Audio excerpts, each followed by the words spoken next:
Bismillahirrahmanirrahim. Assalamualaikum warahmatullahi wabarakatuh.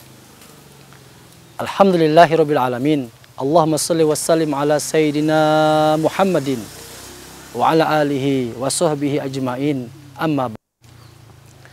Pemirsa kisah teladan TVRI Sumatera Selatan yang dirahmati oleh Allah Subhanahu wa taala.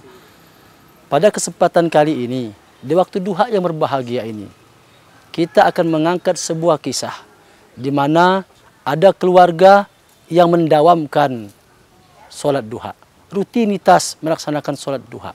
Dahsyat luar biasa hasilnya. Satu ketika, bapak ini menghadap ustadz untuk meminta amalan supaya anaknya bisa bekerja di bagian pertambangan. Saat itu ustadz bilang, dawamkan sholat duhanya. Mendengar arahan dan wasiat daripada ustadz, ayah ibunya, anaknya melaksanakan sholat duha. Waktu itu anaknya usia sekolah SMK kelas 1. Terus dengan duhanya. Kelas 2 lanjut dengan duhanya. Kelas 3 lanjut dengan duhanya. Lillahi ta'ala. Yang kedua, ingin dan punya niat supaya anaknya bisa bekerja di pertambangan. Qadarullah, setelah tamat kelas 3 SMK, anak ini mencoba tes untuk ikut dalam perguruan tinggi bidang pertambangan.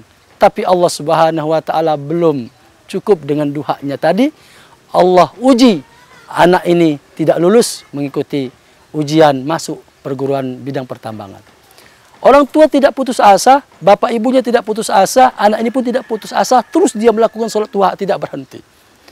Akhirnya 1 tahun, 2 tahun, dengan berjalannya waktu, berlikunya pekerjaan yang dilakukan oleh anak ini, dari menjadi pegawai di toko bangunan, menjadi pekerja, pegawai di bidang pertambangan.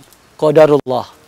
Di tahun ketiga, Allah Subhanahu wa taala angkat anak ini menjadi direktur di pertambangan. Pada saat interview, banyak orang-orang ikut tes untuk bekerja di pertambangan. Ternyata yang menginterview adalah anak yang SMK tadi yang dawam sholat duhanya. Yang diinterview pun ternyata adalah kawan-kawan, teman-temannya yang dulu pada waktu ingin masuk kuliah ternyata berbarangan dengan dirinya. Luar biasa. Allah Subhanahu wa taala kasih jalan pintas untuk anak ini. Mungkin bagi orang tertentu dia gagal, tapi bagi para ahli duha, dia memiliki simpanan, tabungan, deposit amal yang menjadikannya terbukti, terkabul segala hajat dan cita-citanya. Bapak ini pun akhirnya terus melaksanakan sholat duhanya. Bapak ibunya terus melaksanakan sholat duha. Anak ini pun terus melaksanakan sholat duhanya. Sehingga menjadi sebuah rutinitas, dawam, terus menerus, yang akhirnya anak ini tidak hanya menjadi direktur, Pak. Saudara-saudara, anak ini tidak hanya menjadi direktur daripada pertambangan. Bahkan Allah kasih takdir yang dahsyat luar biasa lagi. Anak ini sebagai pemilik dari pertambangan yang ada. Dahsyat, subhanallah, Allahu Akbar. Oleh karena itu, orang-orang yang dawam duhanya, insya Allah jangan ragu, jangan khawatir. Dengan duha itu, kita pada hakikatnya sudah bersedekah. Setiap sendi yang ada pada diri kita ini sudah bersedekah.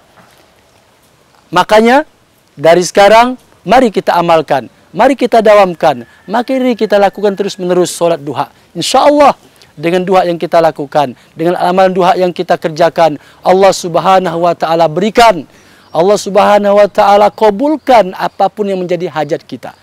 Demikianlah kisah inspiratif, kisah faktual, kisah yang terus memotivasi kita semua untuk melakukan sholat duha. Mudah-mudahan kita semua tergolong kepada orang-orang yang selalu melaksanakan sholat duha, orang-orang yang selalu dawam melaksanakan sholat duha, pun tidak terlalu berat. Duha ini bisa dilakukan 2 rakaat, bisa dilakukan 4 rakaat, bisa dilakukan 6 rakaat, 8 rakaat, 10 rakaat, yang dilakukan dari terbitnya matahari setelah syuruk sampailah waktu memasuki waktu zuhur. Berkah dari Allah Subhanahu wa taala. Berduha berjaya. Wallahul muwafiq ila aqwamit thoriq. Assalamualaikum warahmatullahi wabarakatuh.